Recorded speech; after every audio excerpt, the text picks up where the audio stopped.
datanglah kepada Tuhan. Ungkapkanlah kepada Tuhan segala persoalan pergumulan yang kita alami, sehingga kita akan dikuatkan, kita punya pengharapan, dan pada akhirnya kita akan bersyukur.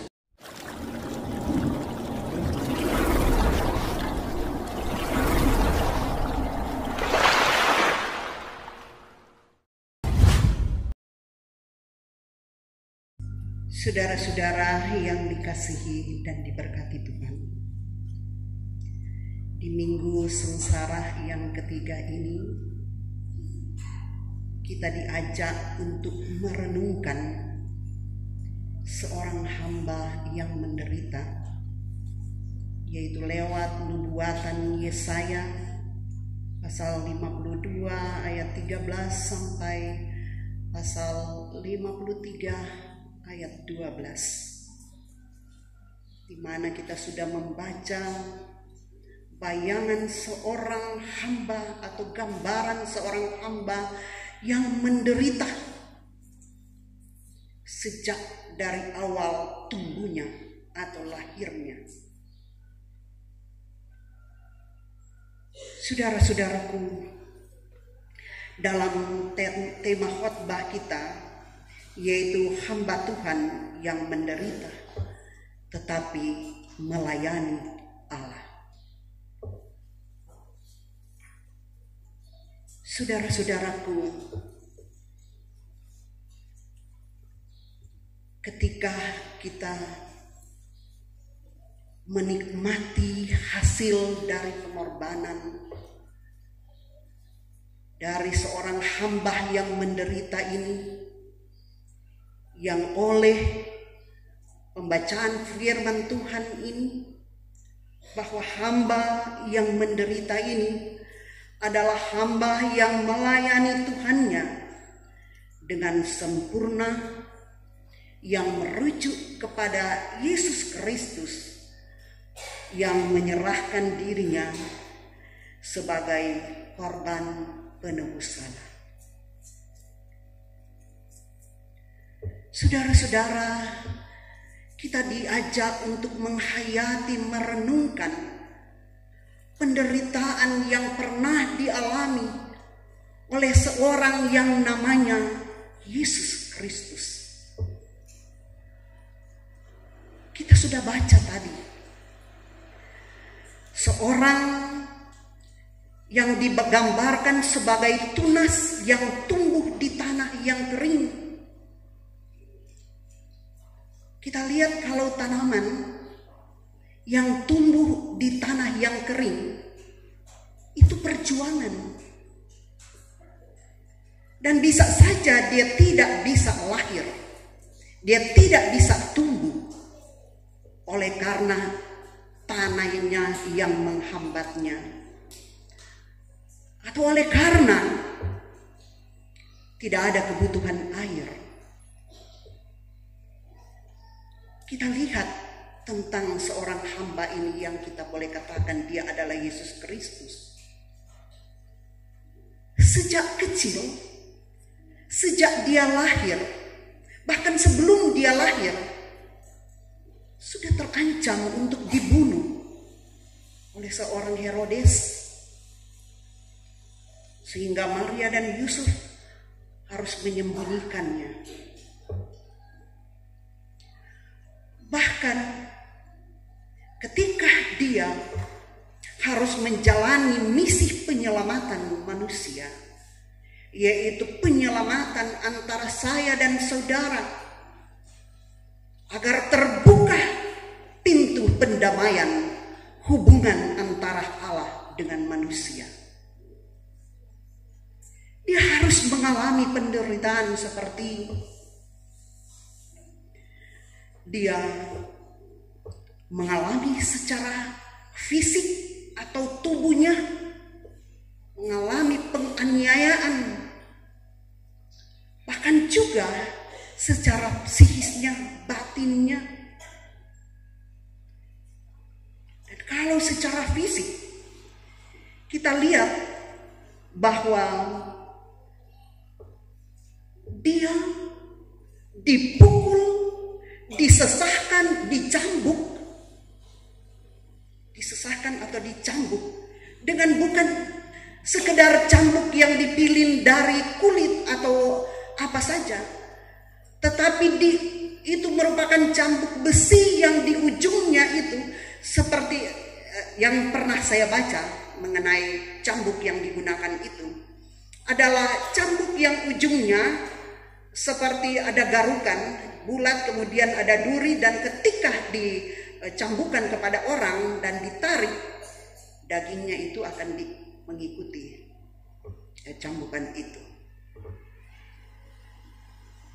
Bahkan ketika proses penyalibannya, sebelum mengalami proses penyaliban, dia dipukul-pukul dan kemudian disuruh memikulkan salib yang berat untuk datang di Bukit Golgota, dan itu penderitaan luar biasa. Sudah keadaan babak belur, dipukul, dicambuk, masih juga memikul salib yang berat. Bahkan ketika sampai di sana, dipaku, disalib, kemudian ditusuk lambungnya, ditikam dengan tongkat sehingga darah keluar dari lambung itu. Dan bukan cuma itu, darah keluar dari tangan, kepala, karena dimahkotai mahkota duri.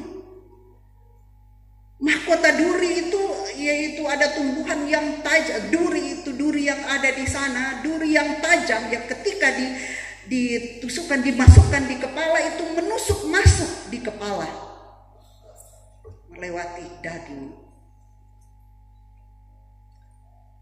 Saya membayangkan bahwa penderitaan ini adalah penderitaan yang luar biasa, yang bisa kelihatan, yang dialami oleh tubuh. Apalagi ketika itu masuk sampai di jiwa, psikis, karena dia diolok, dihina, difitnah, diejek, dipakaikan mahkota, padahal sesungguhnya adalah bentuk pengungkapan penghinaan terhadap dia dengan perkataan, inilah raja orang Yahudi. Dipakaikan kain ungu sebagai orang besar, tetapi kemudian ditampar dan dihina. Sakit sebagai manusia, sakit itu menekan jiwa. Karena ketika pun dia membawa salib, bahkan ketika dia tergantung di kayu salib, dia dalam keadaan telanjang, ditonton oleh dunia dan juga sorga.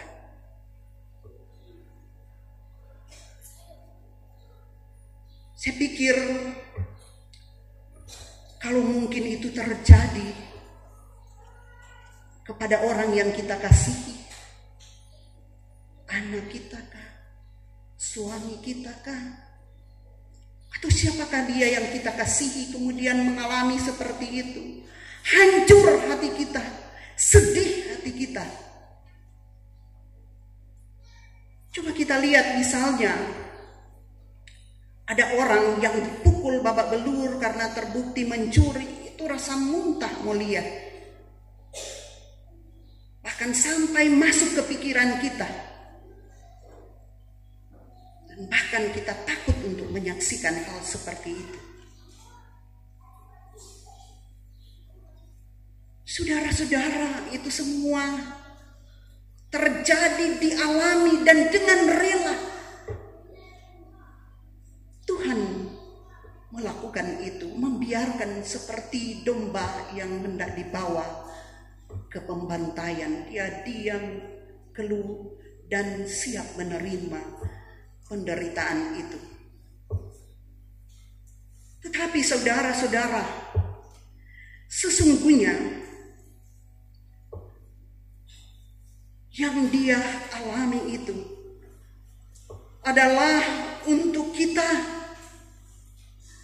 Sesungguhnya apa yang dia rasakan itu, apa yang dia terima itu adalah untuk saya dan juga untuk saudara, agar kita boleh diberikan kesempatan untuk mempercayai dia sebagai Tuhan, sebagai juru selamat, sehingga kita boleh memperoleh hidup yang kekal.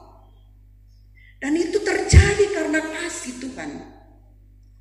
Itu terjadi karena Tuhan menginginkan dunia ini diselamatkan. Saya saudara, diselamatkan.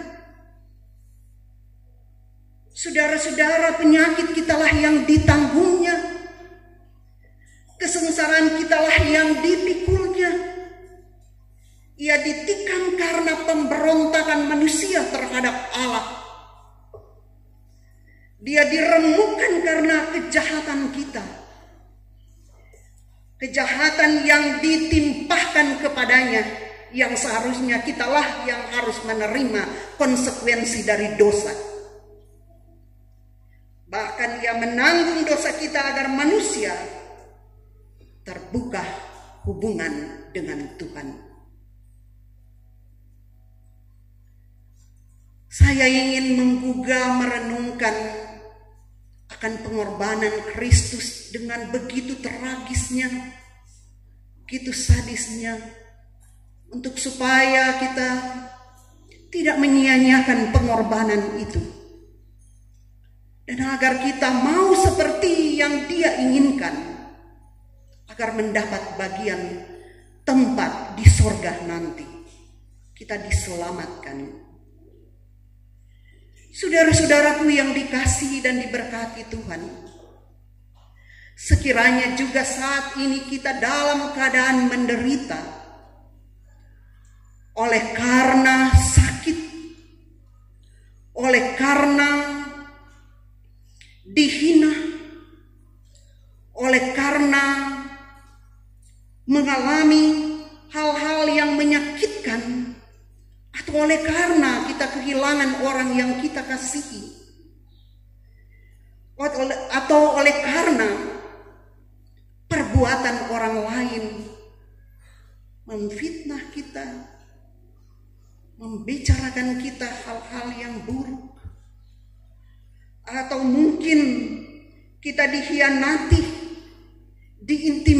diintimidasi oleh orang, diancam karena mungkin kita tidak tepat membayar sebuah tagihan, atau mungkin kita diancam dengan berbagai masalah persoalan di dalam kehidupan kita.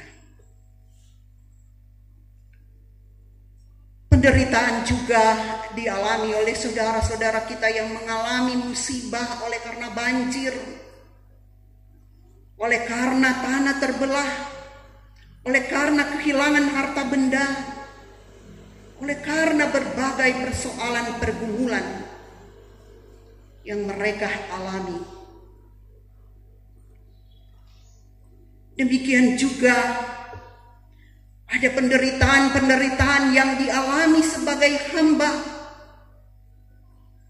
yaitu para hamba-hamba Tuhan, para pelayan khusus,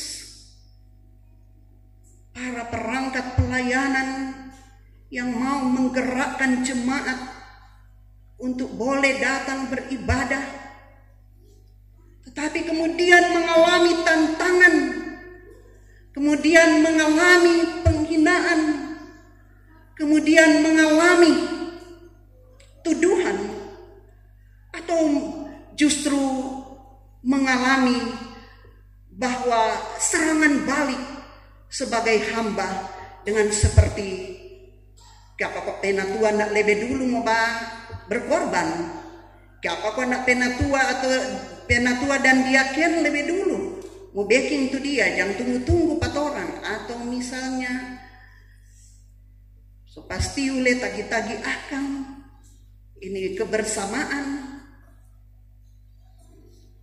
Tahukah kalian bahwa itu suatu pergumulan bagi para pelayan khusus, para perangkat pelayanan, atau mungkin ada sampul-sampul persembahan yang dijalankan, kemudian ditolak, kemudian diabaikan, diacukan, sehingga menjadi prestasi dari seorang pelayan bahwa dia tidak bekerja dengan baik. Tahukah kalian bahwa itu suatu penderitaan batin bagi hamba-hamba? Apalagi ketika dia mau memanggil teman-teman untuk datang beribadah di kolom, di wanita kaum ibu, di pria kaum bapak, atau mungkin di persekutuan-persekutuan pemuda, remaja, anak-anak, atau persekutuan apapun, mengalami penolakan dengan berbagai alasan-alasan yang dibuat. Itu menjadi penderitaan tersendiri bagi seorang pelayan. Namun saudara-saudaraku, sebesar apapun penderitaan yang kita alami, Tuhan Yesus sudah lebih dulu menderita karena kita. Itulah sebabnya saudara-saudaraku, ketika kita menderita, ketika kita mengalami persoalan pergumulan, jangan curhat kepada orang yang tidak sesuai dengan manusia yang layak untuk kita curhatkan, sehingga itu akan menjadi bumerang bagi kita. Atau kita mencari jalan keluar dengan berbagai cara, sekalipun itu adalah dosa. Bahkan mungkin ketika kita ada dalam pergaulan bebas atau dalam narkoba, kita semakin larut dan jatuh di dalam persoalan itu. Hari ini saudara-saudaraku, saya mengajak kita semua, kembalilah kepada Tuhan. Datanglah kepada Tuhan. Ungkapkanlah kepada Tuhan segala persoalan pergumulan yang kita alami, sehingga kita akan dikuatkan. Kita punya pengharapan, dan pada akhirnya kita akan bersyukur, mengakui Tuhan adalah Allah yang Maha Kuasa. Sebab lewat penderitaan kita diingatkan bahwa kita manusia lemah yang penuh dengan keterbatasan, yang membutuhkan kekuatan dan kuasa ilahi, yaitu Tuhan dan Juru Selamat kita, Yesus Kristus, yang telah mati bagi kita semua. Terpujilah nama Tuhan. Amin.